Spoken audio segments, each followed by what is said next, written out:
আমি যদি সত্যের পথে থাকি, আমি যদি ন্যায়ের পথে থাকি, তবে মায়ের মন্দির হবে।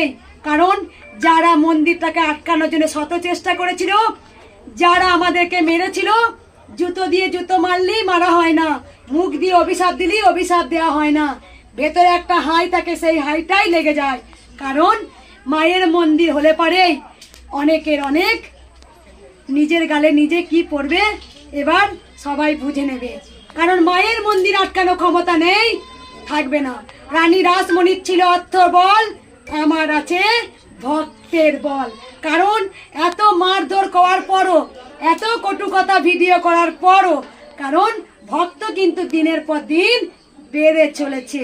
সবাই দেখেন, লুকাবার কথা নয়, কিছুই নয়। কারণ আমি প্রথম থেকে আজও শেষ পর্যন্ত ভিডিও দিচ্ছি। বাড়িতে কতগুলো ভক্ত ছিল, হ্যাচারিতে কত ভক্ত ছিল, এখানে কত ভক্ত আসে। ভক্তরা আমার জীবন, আমি ভক্তদের জীবন। ভক্তরা আমাকে জীবন দিয়ে ভালোবাসে, এটা আমি জানি। যারা মন্দির আটকানো, তাদের প্রতিবাদ কিচ্ছু নয়, ওগুলো ফলস, কোনো প্রতিবাদ নয়। প্রীতিবাদী নাম করে তারা কৃষ্ণকালী মায়ের আটকানোর চেষ্টা করেছে, অনেক মন্দির ভাঙার অনেক প্ল্যানিং করেছে। কিন্তু মায়ের জয় হয়েছে, হবে এবং হয়ে থাকবেই।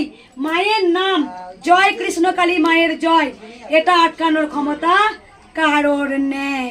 কারণ জগাই মাদায় চেয়েছিল হরে কৃষ্ণ কৃষ্ণ কৃষ্ণ হরে হরে, হরে রাম রাম রাম হরে হরে। যেখানে এই নাম প্রচারটা যেমন গোবিন্দর প্রচার যেমন জগাই মাধায় পারেনি, তেমন জয় কৃষ্ণকালী মায়ের জয়, জয় কৃষ্ণকালী মায়ের জয়, এই মন্ত্র আটকানোর ক্ষমতা কারণ নেই। আগেও বলেছি, এখনো বলেছি।